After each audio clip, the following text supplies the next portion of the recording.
육신을 따르는 자는 육신의 일을, 영을 따르는 자는 영의 일을 생각하나니 육신의 생각은 사망이요 영의 생각은 생명과 평안이니라.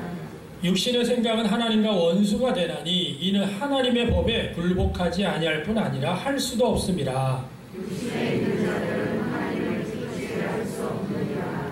만일 너희 속에 하나님의 영이 거하시면 너희가 육신에 있지 아니하고 영에 있나니 누구든지 그리스도의 영이 없으면 그리스도의 사람이 아니라. 또 그리스도께서 너희 안에 계시면 몸은 죄로 말미암아 죽은 것이나 영은 의로 말미암아 살아있는 것이니라. 다 같이요. 예수를 죽은 자 가운데서 살리신 이의 영이 너희 안에 거하시면 그리스도 예수를 죽은 자 가운데서 살리신 이가 너희 안에 거하시는 그의 영으로 말미암아 너희 죽을 몸도 살리시리라. 아멘. 할렐루야.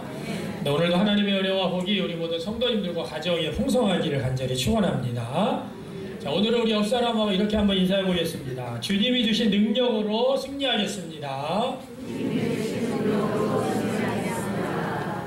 주님이 주신 능력으로 승리하는 삶이 되시길 바랍니다. 네, 오늘 어느덧 7월 셋째 주일을 맞이했습니다. 시간이 정말 빨리빨리 이렇게 지나가는 것 같은데요. 우리가 주일날에는, 낮에는 우리가 예수님을 잘 믿어야 된다. 예수님을 잘 믿기 위해서는 예수님을 잘 알아야 된다고 그랬어요. 우리나라 한국의 불교라든가 유교라든가 기독교까지 정말 정통적인 유교라든가 불교, 기독교가 아니라 우리나라에 있었던 샤머니즘과 이렇게 결합이 되면서 불교 샤머니즘, 유교 샤머니즘, 또 기독교 샤머니즘. 그래서 우리 안에 있는 정말 우리가 당연하다라고 신앙이라고 착각하고 있는 그런 확신에 대해서 우리가 한번 다시 알아보고 있어요. 그래서 우리 6월 26일 날에는 첫 번째 시간으로 세상이 말하는 복과 예수님이 믿는 자의 복이 뭐냐, 복을 이야기하는데 진정한 성경적인 예수님이 말씀하시는 복이 뭐냐, 여기에 대해서 우리가 배웠고요. 지난 주일에는 구원의 확신에 대해서 우리가 함께 나눴습니다. 우리가 구원의 확신, 자신의 어떤 영적 체험이라든가 또 자신이 하나님을 향한 헌신, 또 봉사, 희생, 어떤 내가 특별한 결단, 이런 것을 통해서 내가 확신이 있다라는 것이 아니라, 나의 어떠함이 근거가 되는 것이 아니라 정말 하나님이 하신 일이 무엇인지, 그래서 우리가 자랑할 것은 우리를 위해 인간의 역사 속에 오신 예수 그리스도, 그분을 위해서 또 우리를 위해서, 인간의 죄를 위해서 죽으신 하나님밖에 없다. 그래서 우리가 구원의 확신의 문제는 아주 중요합니다. 나의 어떠함, 나의 헌신, 나의 체험, 나의 것들을 자랑하는 것이 아니라 우리가 하나님을 자랑하고 하나님을 기뻐해야 된다. 이것이 바로 구원의 확신의 근거가 되어야지, 내가 어떠한 것에 의한 근거가 돼서는 안 된다는 거죠. 그래서 우리가 정말 마태복음 7장 22절부터 나오는 말씀처럼 우리가 주님 앞에 섰을 때 주님께서 내가 너를 도무지 알지 못한다, 우리가 주여 주여 외치는 자마다 다 천국에 들어가는 것이 아니죠. 우리가 주님께서 예수님의 이름으로 귀신을 내어쫓고 예수님의 이름으로 병을 고치고 예수님의 이름으로 주님의 일을 해도 내가 너를 도무지 알지 못한다 라고 이야기한다는 것은 엄청난 우리에게 큰 낭패입니다. 열심히 교회를 다니고 몇십 년을 교회 다니고 봉사하고 헌신하고 몇십 년을 그렇게 했는데 내가 너를 도무지 알지 못해 라고 이야기한다면 얼마나 우리가 황당한 일이겠어요. 그래서 우리가 늘 나의 구원의 확신에 대해서 점검하고 내가 정말 회심한 자로 내가 믿음 가운데 살아가고 있는가, 그거에 대해서 우리가 계속해서 함께 은혜를 나누는데요. 자, 오늘은 우리 말 속에서 너무나 당연하게 이야기하는 표현 중에 우리가 무엇인가를 정말 결단하고, 우리가 연초에 여러분들이 내가 이렇게 올해 한 해는 성경을 이렇게 읽겠다, 기도는 이렇게 하겠다, 내가 이렇게 신앙생활을 하겠다, 여러분들이 결단하고 했지만 여전히 그 결단을 하는데 실패하고 잘 되지 않을 때가 있어요. 그럴 때마다 우리 입에서 나오는 그런 마음이, 내 마음은 원하지만 육신이 약해서 이런 표현들, 내 마음이 있기는 한데 몸이 따라주질 않아요. 나는 기본적으로 약한 것 같아요. 죄인이기 때문에 그런가 봅니다. 어쩔 수 없는 나의 한계입니다. 우리가 이런 표현들을 많이 사용할 때가 있어요. 실패할 때, 결단한 것을 잘 이루지 못할 때, 내가 마음 작정을 하고 이렇게 하기로 했는데 잘 안 될 때 우리가 이렇게 많은 이야기를 합니다. 사실 우리 인간의 몸을 보면 정말 연약한 존재죠. 인간은 정말 나약한 존재라고 볼 수가 있습니다. 우리가 다른 동물들과 비교해 보면 가장 약한 존재가 바로 우리 인간이죠. 여러분, 사슴이나 말, 기린, 코끼리조차도요, 태어나자마자 수시간 내에 자기 힘으로 일어섭니다. 기린은 태어난 지 30분 만에 딱 일어서서 보행하는데 어려움이 없어요. 그런데 인간은 어떻습니까? 거의 1년 동안 1년이 지나 1년 가까이 돼야지만 일어나서 걸어 다니죠. 또 누군가가 돌봐주지 않으면 생존할 수 없는 게 우리 인간입니다. 이런 측면에서 보면 인간은 정말 나약한 존재입니다. 나약하게 태어나서 나약하게 자라는 거죠. 심지어 자라면서 사람들끼리 비교를 당합니다. 다른 사람들보다 못한 존재, 또 심지어는 무가치한 존재, 힘이 없고 약한 존재로 비교당하면서 살아가죠. 자, 그런데 교회에 오면 또 교회에서는 더 심각합니다. 교회에서는 인간이 죄인이라는 점을 강조하다 보니까 원래 약하고 죄인된 탓이라고 우리가 말한다는 거죠. 세상에서 이 육신의 몸으로 살아가는 것도 약하다라고 하는데 교회 오니까 너는 죄인이야. 태어날 때부터 죄인이었어. 원죄를 가지고 태어났어. 그러니까 우리가 뭐예요? 나는 마음은 원하지만 육신이 약합니다. 나는 성장해야 되는 것도 알고 봉사해야 되는 것도 알고 다 아는데 내 몸이 따라주질 않아요. 라고 우리는 그런 말을 자주 하곤 하죠. 자, 그런데 오늘 정말 중요한 것이죠. 정말 원래 인간은 그렇게 약하게 태어났고 약하게 자라나고 또 신학적으로 죄인이라는 결국 마음이 원하는 것을 육신이 따라가지 못하는 것일까? 오늘 여러분들을 한번 되돌아보면서 나는 어떤가? 나는 너무 쉽게 환경을 탓하고 상황을 탓하고 육체를 탓하고 누구누구 때문에 사람을 탓하고 내가 이런 것 때문에 내가 성장하는 데 있어서 또 실패하고 좌절하고 넘어져 있지 않는가? 성경에서는 우리에게 무엇을 어떻게 가르치고 있을까? 특별히 오늘 로마서 말씀을 통하여서 우리 지난주에 로마서 5장 말씀이었는데 오늘은 6장 19절 22절 로마서 8장 1절부터 11절 로마서 8장의 후반부에 있는 말씀을 가지고 정말 성경에서 이야기하고 있는 우리 우리 사람은 어떠한 모습이고 우리가 예수 믿고 난 다음에 우리의 모습은 어떠해야 되는지를 함께 은혜를 나누길 원하는데요. 자, 로마서에서 분명하게 우리에게 가르치고 있는 아주 중요한 핵심 메시지가 있는데 그 중에 하나가 뭐냐면 우리는 하나님의 사람이 되었다는 거예요. 우리 한번 해볼까요? 시작. 우리는 하나님의 사람이 되었습니다. 네, 우리가 기독교의 핵심 가르침도 마찬가지입니다. 하나님 없이 스스로의 힘으로 살던 우리가 하나님의 사랑으로 하나님의 사람이 되었다. 여러분, 우리가 한 것은요 별거 없습니다. 우리 사람은요 우리가 우리 스스로를 봐도 우리가 스스로가 예쁜 구석도 없고 잘난 구석도 없고 성실한 구석도 없고 귀한 부분도 없어 보여요. 그래서 스스로의 힘으로 살다 보면 잘 될 때도 있긴 하지만 많은 경우에 깨지고 망가지고 넘어집니다. 혼란스러워요. 그런데 우리가 그렇게 하나님을 외면하고 하나님을 찾지도 않았던 우리를 또 하나님을 존귀하게 여기지도 않았던 우리를 하나님의 자녀로 삼으셨다. 하나님의 사랑으로 하나님의 사람이 되게 하셨다. 이것이 바로 성경에서 이야기하고 있는 아주 중요한 메시지라는 것이다. 그리고 이 로마서의 핵심이 뭐냐? 죄인이었던 우리를 의롭게 하셨다라는 거예요. 이 표현이 우리가 신학적인 표현으로 우리를 죄인이지만 의인이 되게 했다. 죄인이었던 사람을 의롭게 했다. 이것이 신학적인 표현이라고 한다면 그것을 정말 아주 쉽게 표현한 것이 뭐냐면 우리가 바로 하나님의 사람이 되었다는 거예요.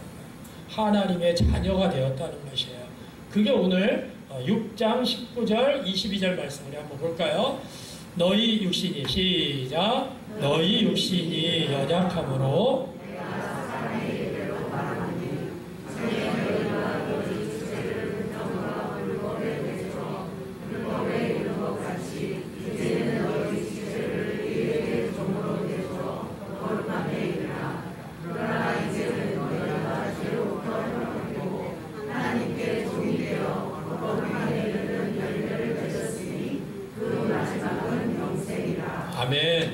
자, 이 로마서 6장 19절 22절에 아주 중요한 메시지입니다. 너희 육신이 연약함으로, 그렇죠, 육신이 연약해요. 우리들은 다 연약합니다. 그런데 육신에 연약했을 때는 사도 바울이 오늘 이런 표현을 많이 사용해요. 예수 믿기 전에 너희 모습과 예수 믿은 다음에, 지금, 현재, 이제는, 지금은, 예수 믿은 다음의 모습이 전혀 다른 모습을 이렇게 비교적으로 얘기할 때가 많아요. 오늘 본문도 동일하죠. 예수 믿기 전에는 너희 육신이 연약함으로 사람의 예대로 말하는데, 너희가 전에는 너희 지체를 부정과 불법, 부정, 더러움과 불법의 종으로 너희들을 내맡겼다라는 거예요. 이게 예수 믿기 전에 우리의 모습은 뭐냐? 우리의 부정함, 우리의 불법, 이런 것들로 맡겼다라는 거예요. 그런데 이제는, 지금은 너희 지체를 의의 종으로 내어주어 거룩함에 이르라. 이제는 우리가 우리 지체를 의의 종으로 들여서 거룩함에 이르도록 애써야 된다는 거예요. 예수 믿기 전에는 약했습니다. 육신이 연약했어요. 그래서 어떻게 해요? 내가 마음을 원의로 돼. 내가 하고 싶지만, 내가 하려고 했지만 잘 안 됐다는 거예요. 실패했다는 거예요. 그런데 이제는 하나님의 자녀가 돼서 하나님의 사람이 돼서 우리의 몸을 의의 종으로 드리게 됐다는 것이에요. 그러면 어떻게 됩니까? 거룩함에 이르라 그랬어요. 거룩함에 이르게 될 거다. 바울이 말하는 거예요.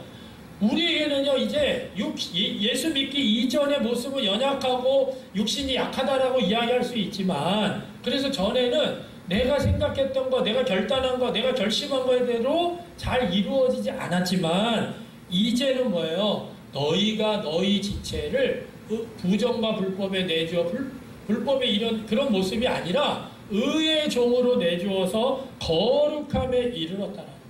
자, 거룩함에 이르렀다. 이 거룩함이라는 것은요, 하나님을 닮는 성품을 말하는 것입니다. 하나님을 닮는 성품. 약하던 우리가 하나님의 사람으로 하나님을 닮아가는 새로운 목표가 생겼다는 것이에요. 그게 뭐냐? 그리스도인이라는 거예요. 그게 뭐예요? 그리스도인의 모습이라는 거예요.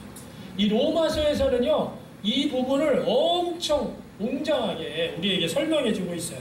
심지어 22절에서는 이미 이 일이 우리 속에서 이루어지고 있다.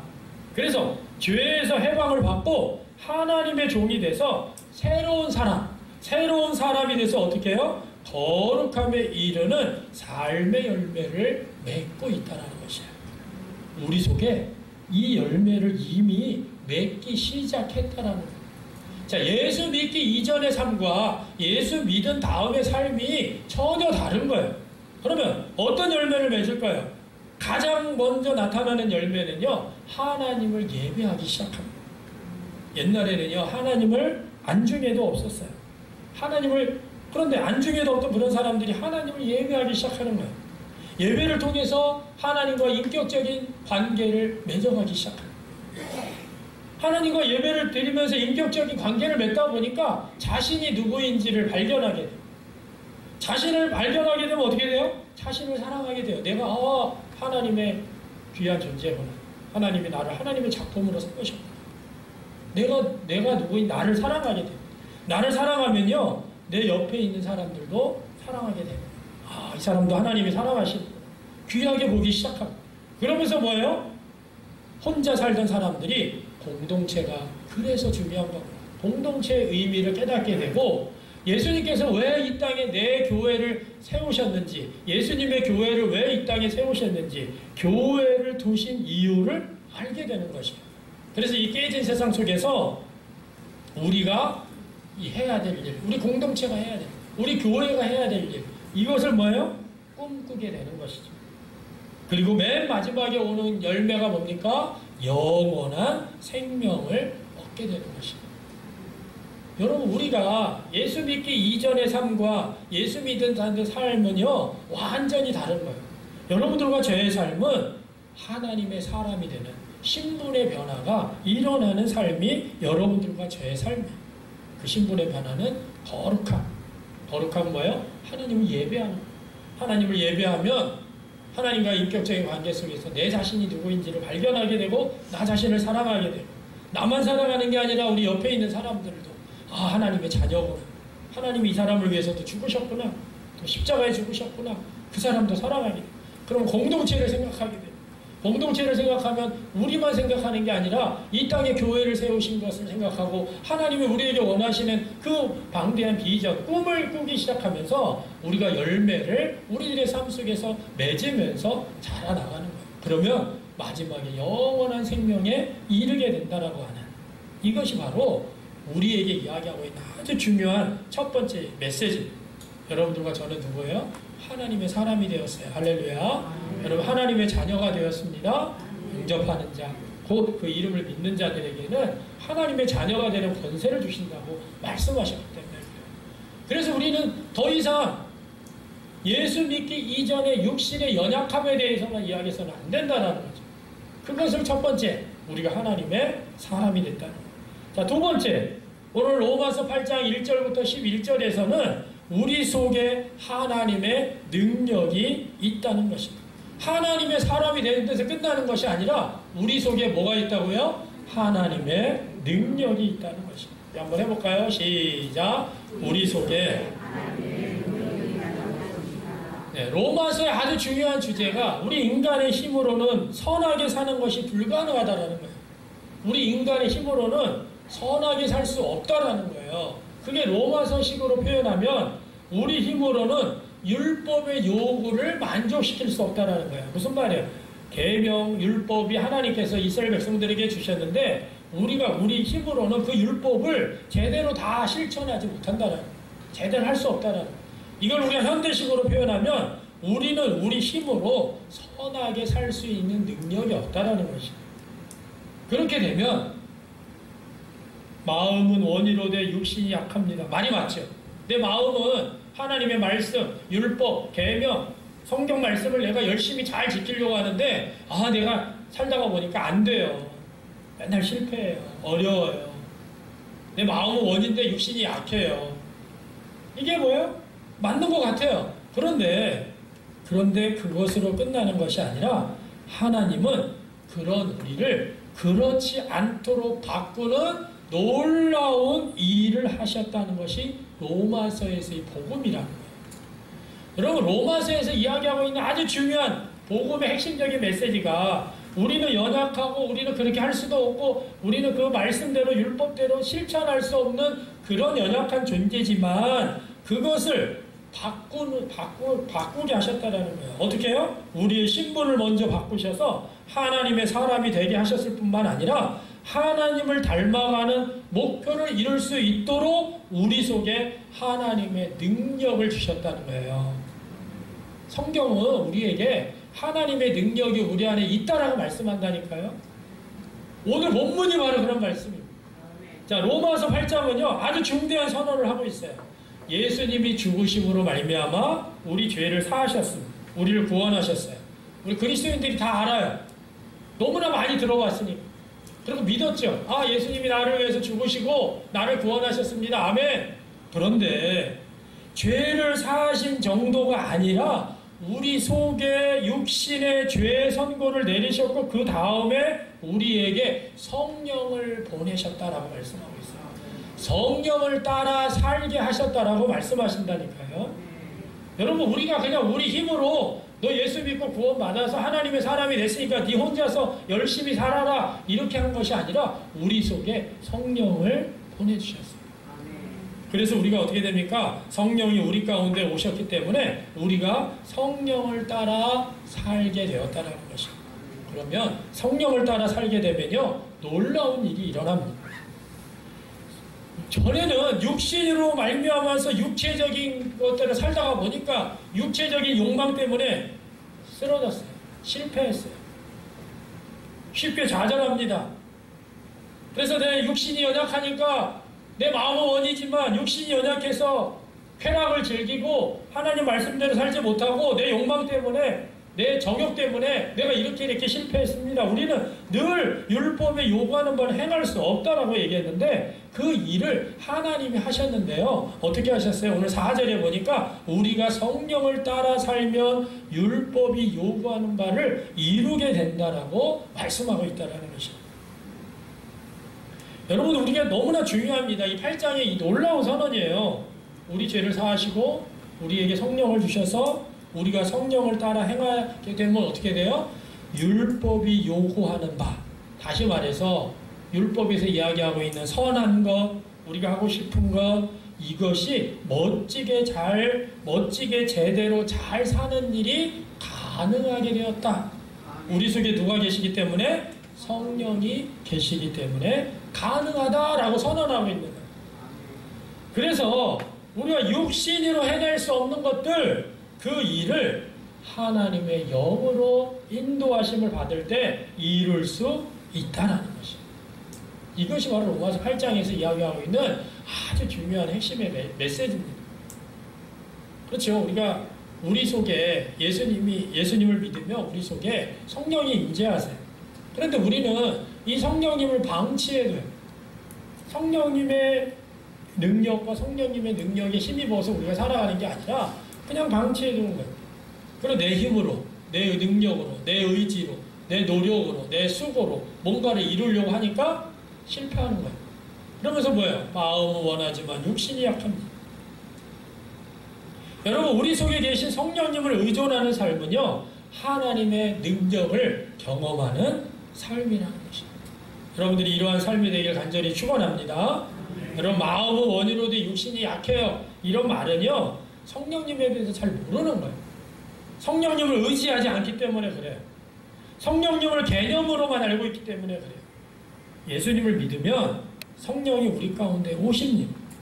그리고 그 성령이 오신 그 성령님을 통해서 그 성령님이 우리 안에서 그 성령님의 능력을 발휘할 수 있도록 우리를 내어줘야 되는 거예요.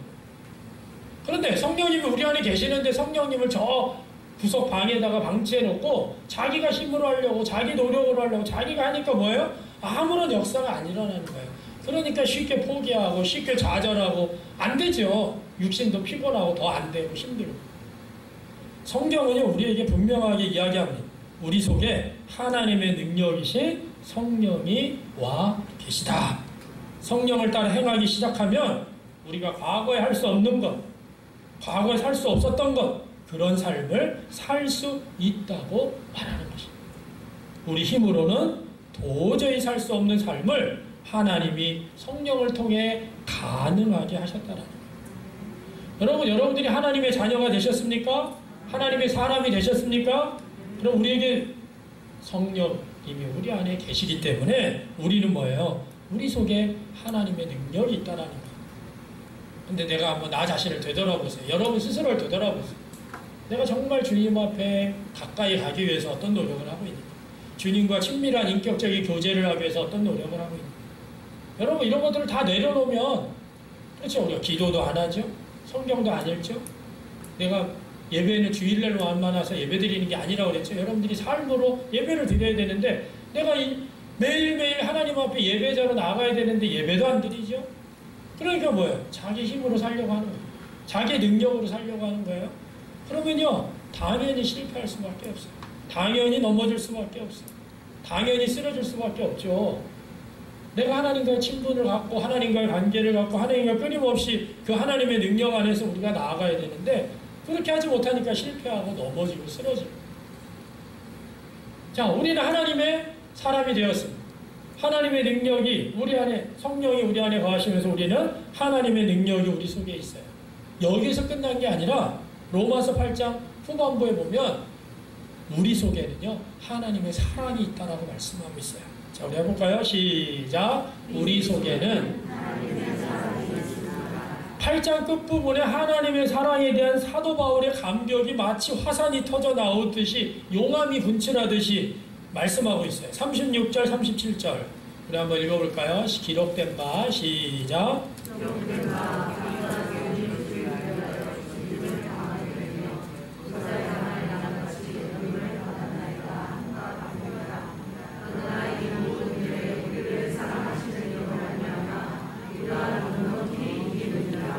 아멘. 여러분, 지금 우리의 상태가 뭐예요? 매 하루 종일, 매 순간순간 죽임을 당하게 되는, 마치 도살당할 양같이 여김을 받았나이다. 여러분 도살당할 양은 뭐예요? 이제 죽음이 임박해 있는 거예요. 우리의 현재 상태가 인간으로서 한계 상황, 그 죽음까지 이르는 모든 것을 다 포기하고 싶은 상황, 이제 죽음만이 남아있는 죽기 직전의 상태로 몰려갔다라는 거예요. 죽기 직전에 도살당할 양같이 여김을 받는 그런 상태로 밀려간 듯 보인다는 거예요. 그런데 바울이 뭐라고 그래요? 그러나 이 모든 일에 우리를 사랑하시는 이로 말미암아 우리가 넉넉히 이기느니라. 할렐루야. 그럼 8장 마지막 39절에서는 그 무엇도 하나님의 사랑에서 우리를 끊을 수 없다라고 기록하고 있어요. 우리 속에는요, 우리를 향하신 하나님의 끊임없는 사랑이 있다라는 거예요. 여러분, 이것이 여러분들의 삶에서 와, 그렇구나, 하나님이 나를 이렇게 사랑하시는구나, 이게 안 느껴지면 만달란트의 값이 아무 의미가 없는 거예요. 우리를 위해서 주님이 우리에게 베풀으신 그 죽기까지 우리를 사랑하신 그 사랑을 우리가 경험하지 못하면 만달란트, 100데나리온, 계속해서 말씀드리죠. 예수님은요, 죽기까지 우리를 사랑하셨어요. 여러분, 우리를 구하기 위해서 그 온갖 고난과 수치를 다 당하시면서 십자가를 지셨습니다. 그때 그 예수님의 마음에는요, 딱 한 가지, 우리였어요. 우리를 살리기 위해서. 여러분들과 저를 살리기 위해서 죽으셨어요. 여러분, 아들이 그렇게 비참하게 죽어갈 때 그 아버지는요, 얼굴을 돌리셨어요. 엘리 라마 사박다니, 아버지 하나님 어찌하여 나를 버리시나이까 라고 외칠 때 하나님은요, 고개를 돌리셨어요. 듣지 않으셨어요. 왜? 아버지의 마음에 그 아들이 아니라 우리, 여러분들과 제가 있었기 때문에.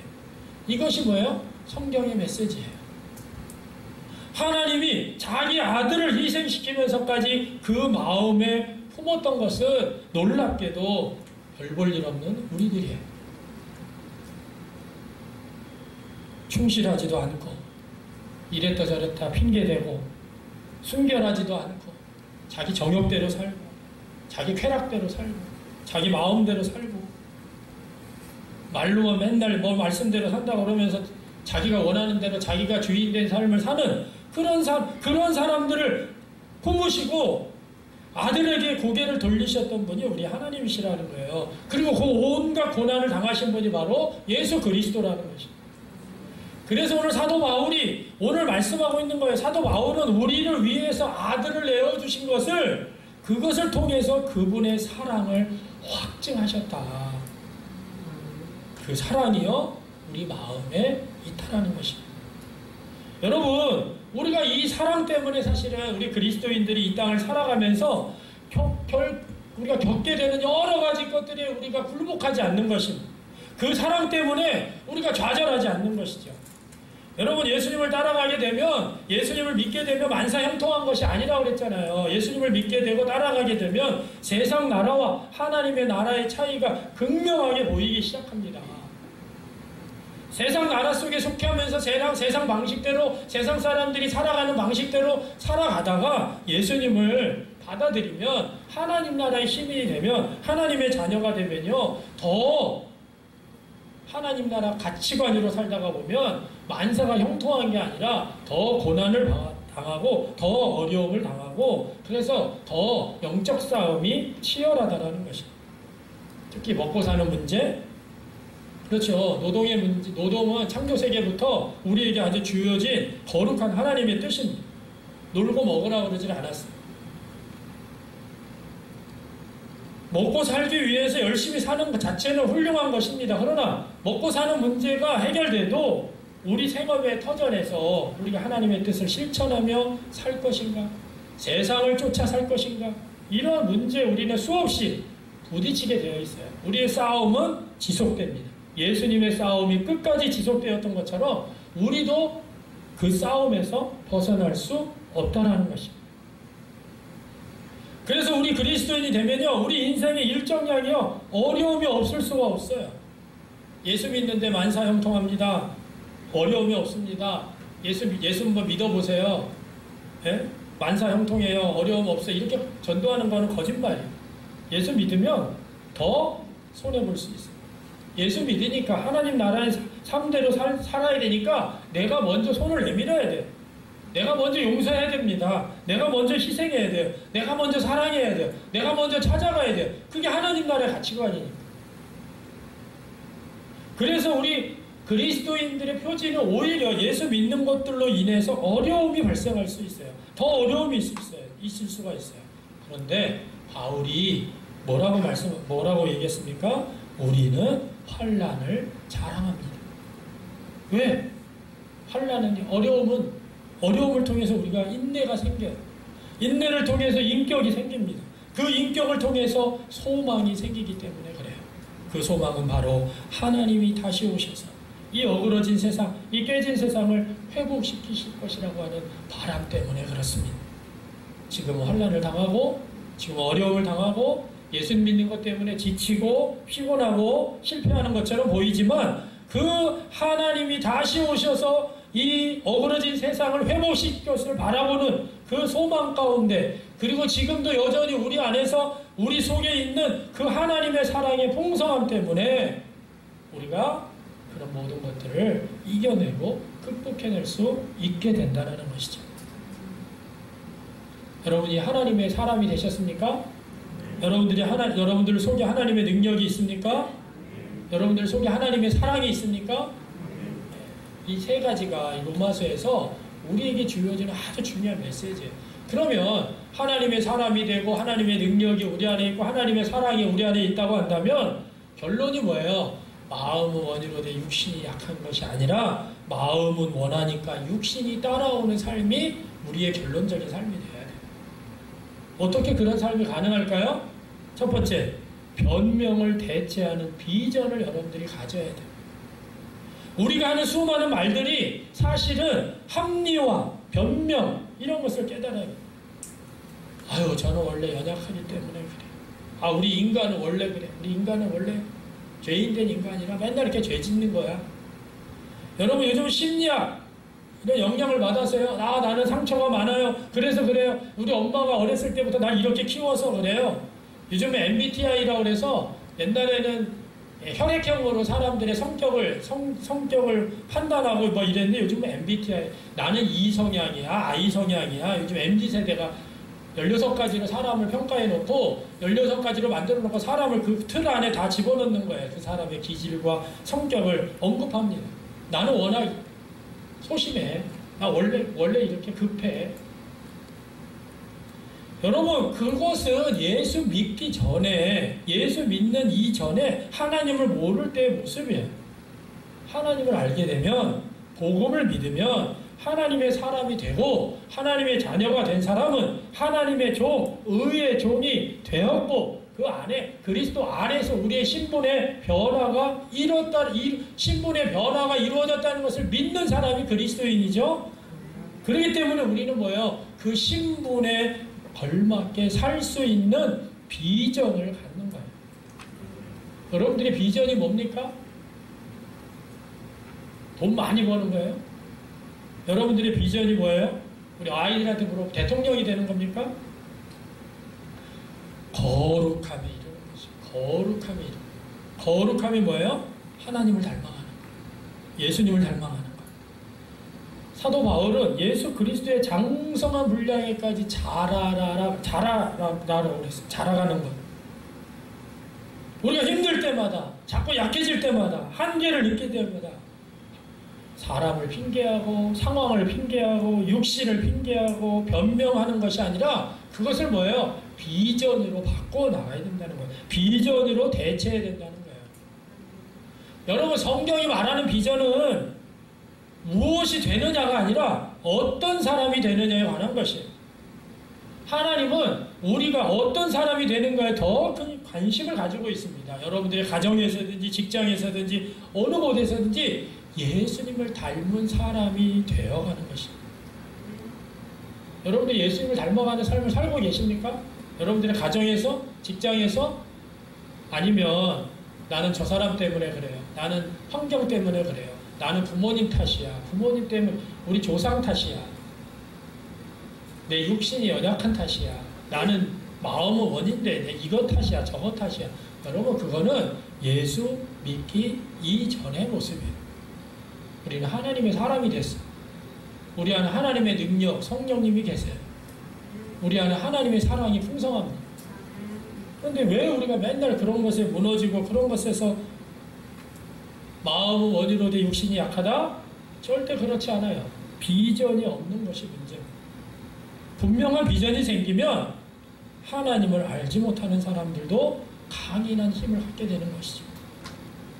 또 우리 속에 두 번째는요. 우리 속에 있는 부활의 능력을 의지해야 됩니다. 여러분 예수 믿지 않는 사람과 우리와 전혀 다른 차이점이 무엇인지 아십니까? 우리에게 가장 중요한 특권이 바로 우리 속에 성령님이 오셔서 우리와 함께 하신다는 거예요. 할렐루야. 여러분 예수 안 믿는 사람과 우리와 엄청난 차이가 특권이 우리 속에 성령님이 오신다는 거예요. 그러면 그리스도인이 된 다음에는요. 성령님이 오시니까 그 다음에 우리가 뭐예요? 성령님을 의지하는 법을 배워야 되는 것이에요. 요즘 뭐 동해안에 바닷가에 가면 윈드 서핑을 하죠. 파도 타기, 파도를 탑니다.